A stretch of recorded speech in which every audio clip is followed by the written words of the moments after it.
Здравейте, хора! Ние сме от Бортики.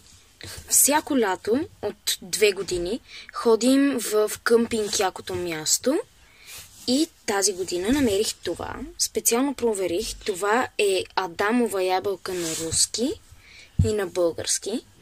И държа и от няколко дни тя е започнала да се пропуква и искаме да видим как изглежда отвътре.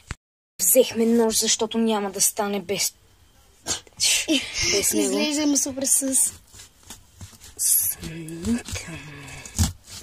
Нека го накълцаме и... Уоу! Аз показвам на тата си. Вижте го! Мирише хубаво на трева.